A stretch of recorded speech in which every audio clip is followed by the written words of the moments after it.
¿Qué es la locatio conductio? Se puede decir que es una especie de arrendamiento, aunque no cuadra especialmente con la idea que tenemos de esto hoy en día. De esta podemos distinguir varias clases.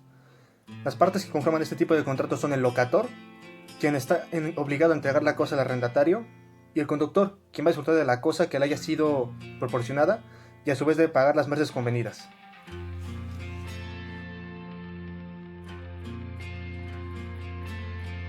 Su origen no es realmente conocido, o al menos no se tiene certeza de este, pero la doctrina considera que el reconocimiento de este como contrato consensual se dio a fines de la República, en el proceso de transformación social y económica que se realizó en esta fase. Un primitivo antecedente al latio conductio se podría encontrar en la clientela. Los clientes eran personas que prestaban servicios a un patrón recibiendo a cambio protección económica y jurídica y recibían en precario habitaciones o tierras que eran propiedad de los patrones. Otro antecedente es el arrendamiento que el Estado hacía mediante concesiones especiales del ager públicos a cambio de un vectigal, y también en las 12 tablas gallo se referencia al arrendamiento de animales, locatio iuramenti.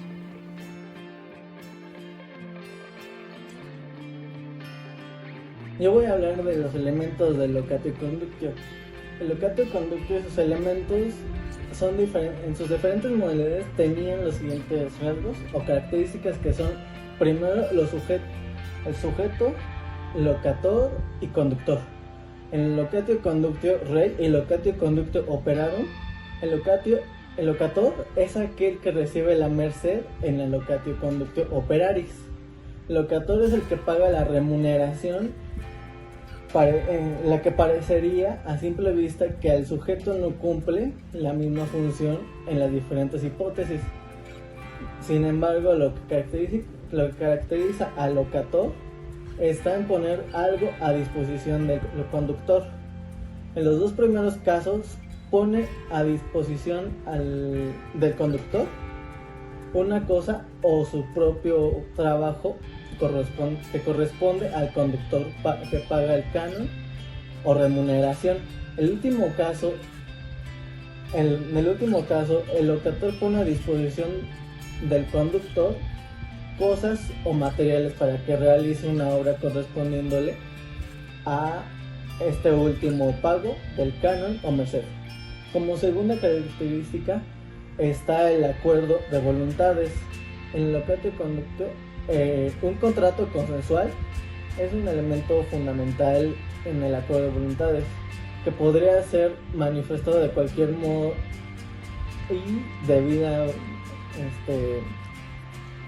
de versar sobre colocar temporalmente una cosa o trabajo a cambio de recibir una renta, lo que resulta con toda claridad de un texto de Gallo recogido en el digesto que dice que la locación y conducción es similar a la compra-venta y se rige por las mismas reglas del derecho.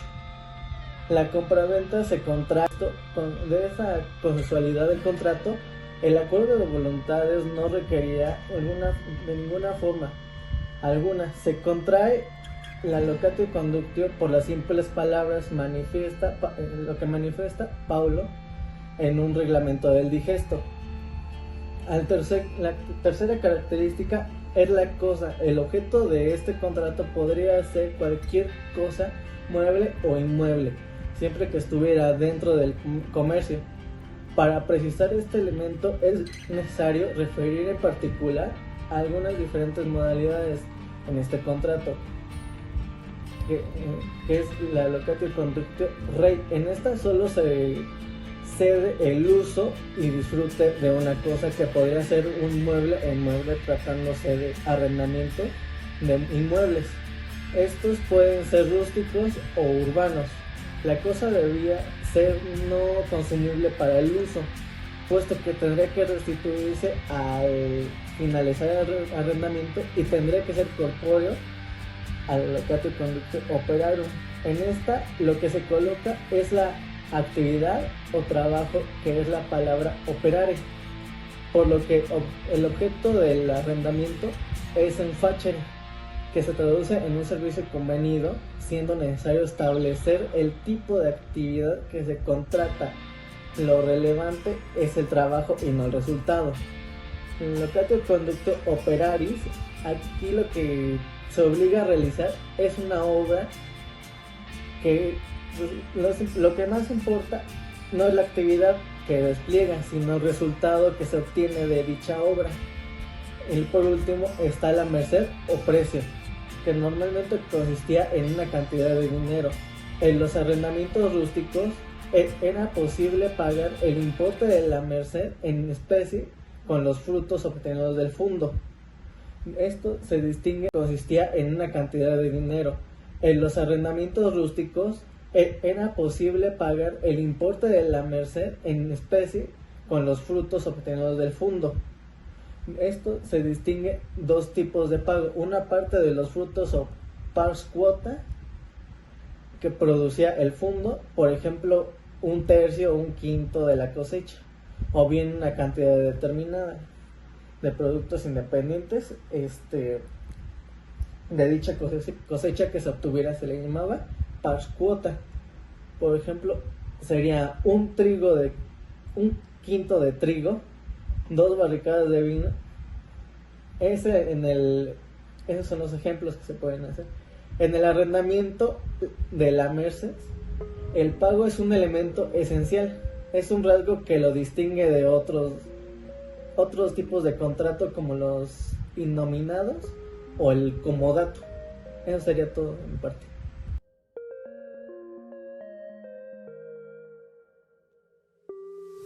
Yo les hablaré sobre los deberes que existen en la locatio conductio. Primero se divide en varios tipos de locatio conductio. El primero del que les hablaré será del locatio conductio rei.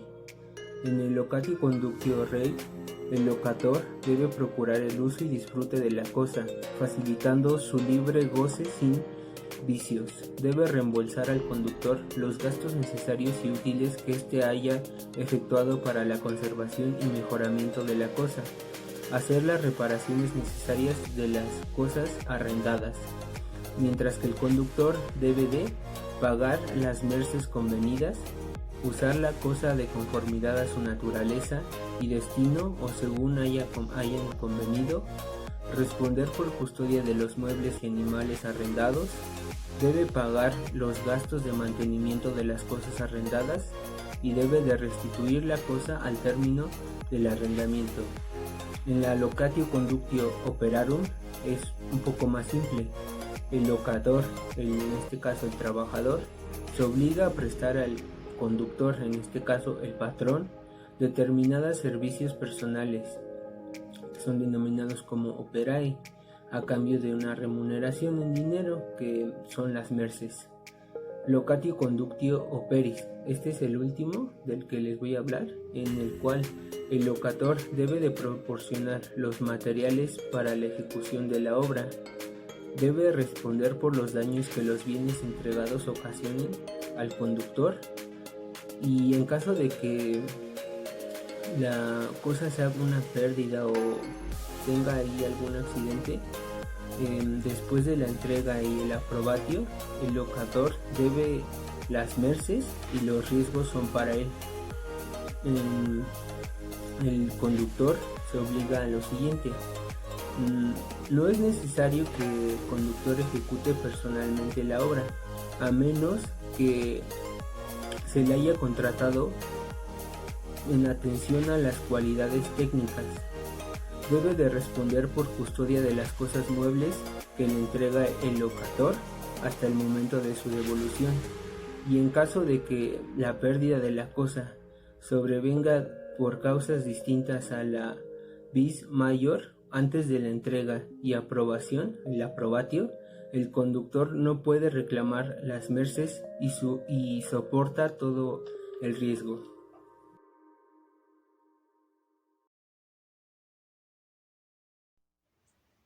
El arrendamiento o locatio conducto puede terminar por las siguientes causas: por el cumplimiento del término establecido para que el conductor habite y posee la cosa.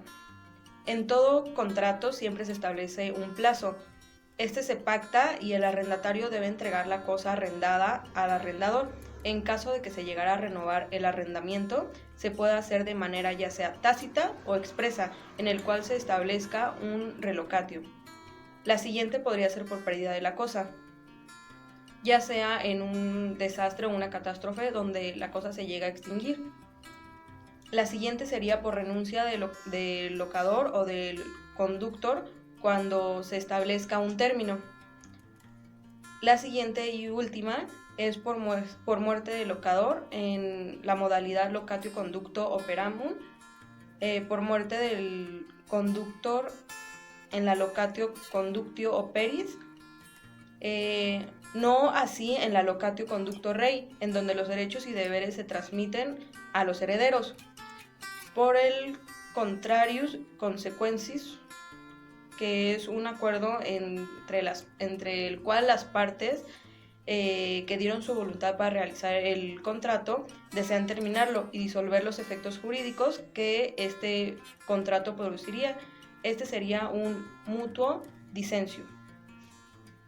Si el arrendador no le entrega la cosa oportunamente, por ende también se puede dar como terminado, puesto que la cosa se hace inútil para el uso convenido o hay un timoris causa.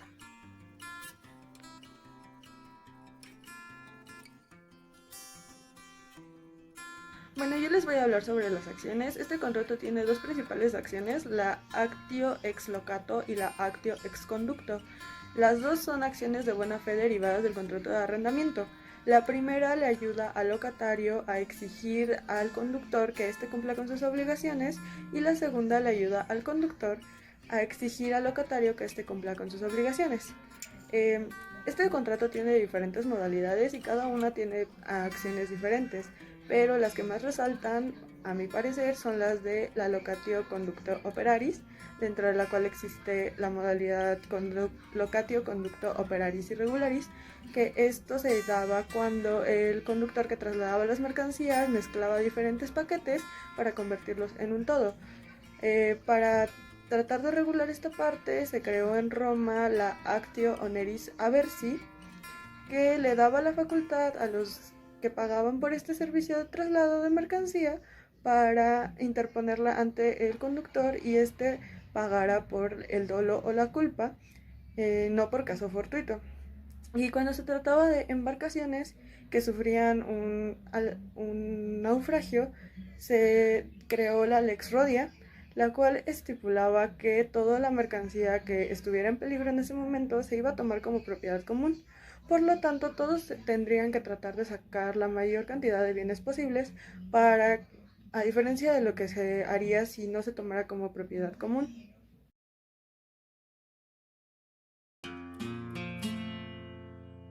Acerca de los tipos de locatio conductio, como vimos anteriormente, es un contrato de arrendamiento. Entonces vamos a mencionar 4 tipos. El primero va a ser la locatio conductio rerum, que es aquel contrato mediante el cual un locator queda obligado con un conductor a proporcionarle el uso y disfrute temporal de una cosa a cambio de un precio. Es importante que sea temporal porque pues, es un arrendamiento, no puede ser permanente. Se va a perfeccionar a través del consenso, por eso es un contrato consenso. Y va a recaer en el objeto y en el precio, que va a ser denominado merques. Entonces, el merques va a ser el precio para todos los ejemplos de la locatio conductio. Una cualidad de este contrato es que va a recaer en cualquier tipo de cosas mientras éstas estén dentro del comercio y donde sean no consumibles. Es decir, no te sirve nada arrendar un bien consumible. Otra particularidad de este contrato es que, con excepción de la colonia partiaria que vamos a ver más adelante, la merques tenía que ser en dinero cierto y verdadero. Causas de la extinción de este contrato: por ejemplo, si tenemos a un locator y tenemos a un conductor, como dijimos, el locator va a comprometerse, está obligado a prestarle el uso y el disfrute temporal de una cosa a un conductor. Entonces, para extinguir este tipo de contrato, la primera podría ser con la expiración del plazo fijado.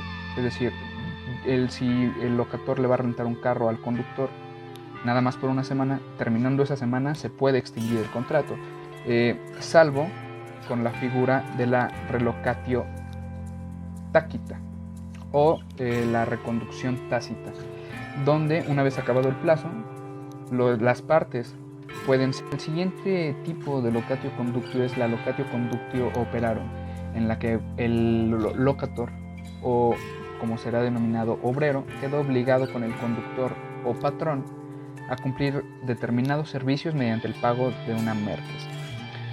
El objeto de este contrato, o uno de los objetos de este contrato, son los trabajadores manuales o jornaleros que no requieren conocimientos específicos o especiales, y esto los diferencia de los servicios operae liberales, que son exclusivos para médicos y doctores, abogados, profesionistas. La extinción de este contrato sí es por la muerte, pero únicamente la muerte del obrero o del locator.